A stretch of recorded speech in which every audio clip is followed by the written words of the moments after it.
Então, olá pessoal, hoje eu venho aqui conversar com vocês um pouquinho sobre população brasileira, os aspectos demográficos e sociais.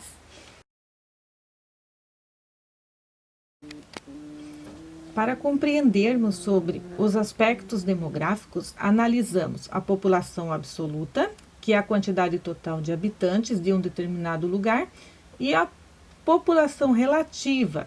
Essa se refere à relação entre a população absoluta do local e a área por ela ocupada. Esse resultado nós vamos ter a densidade demográfica, que vai corresponder à distribuição da população em uma determinada área. Como obtemos isso? Pegamos o total da área territorial em quilômetros quadrados e dividimos pelo total da população. Vamos conseguir compreender o quê? O quanto que cada habitante ocupa daquele espaço. Se é uma área bastante povoada, cada pessoa vai estar ocupando um pequeno espaço daquele lugar. Se é uma área pouco povoada, um habitante estaria ocupando uma grande área daquele espaço. Hoje, segundo estimativas do IBGE, nós temos, em média, mais de 210 milhões de habitantes. Portanto, o Brasil é considerado um país populoso. Outras características de uma população são a taxa de natalidade, que é o número de nascimentos de um grupo de 1.000 habitantes em um determinado período. Taxa de mortalidade infantil é o número de óbito de crianças com até 1 ano de idade. A taxa de fecundidade, que indica lá o número médio de filhos por mulher, considerando a idade entre 15 e 49 anos. O crescimento natural e vegetativo de uma população, que é a diferença entre as taxas de natalidade e mortalidade. Por exemplo, se o número de nascimentos for maior do que a mortalidade, consequentemente teremos o aumento da população. Se o número de mortes for maior do que de nascimentos, vamos ter uma diminuição da população. No Brasil, nós temos uma característica importante que nas últimas décadas houve uma diminuição, de nascimentos, se for comparar com a década de 60, 70 ali, O que se deve isso?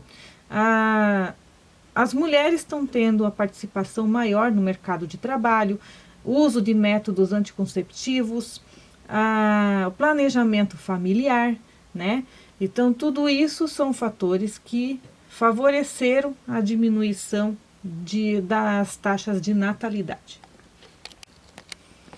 Índices econômicos.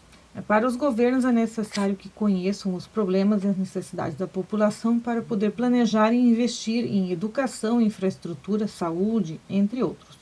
O PIB, que é o Produto Interno Bruto, adquirido através de impostos, a riqueza do país.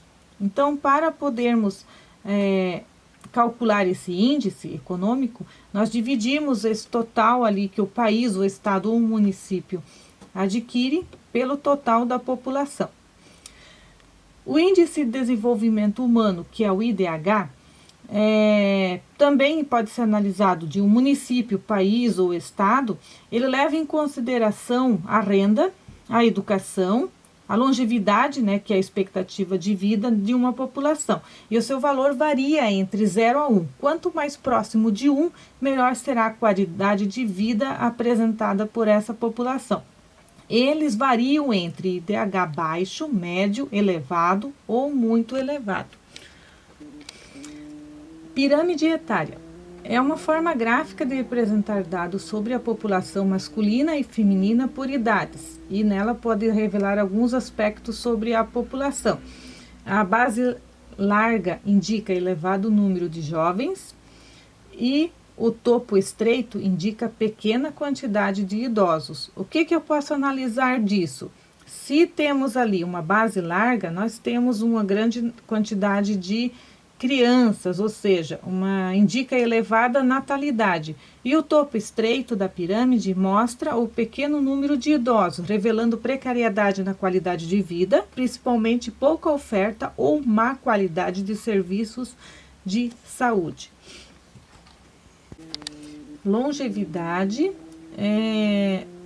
significa que a população apresenta uma boa expectativa de vida, ou seja, tem acesso a bons tratamentos de saúde, alimentação adequada, entre outros fatores. Essa imagem aqui representando sobre o Índice de Desenvolvimento Humano, ele mostra um comparativo entre alguns países. Por exemplo, o Brasil, ele está com 0,75 no seu IDH.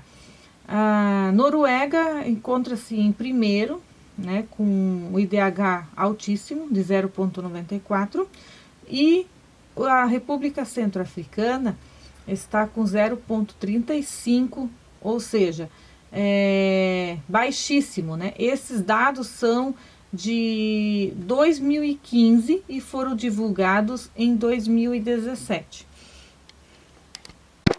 A heterogeneidade da população brasileira. Então, o povo brasileiro é resultado de séculos de miscigenação entre diversos povos, portanto, ele apresenta diversas características, né, dos povos indígenas, africanos e europeus.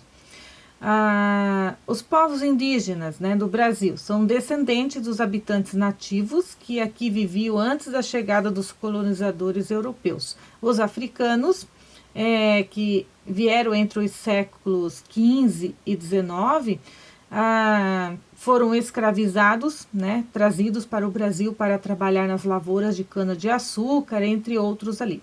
Os imigrantes são vieram de diferentes partes do mundo, né,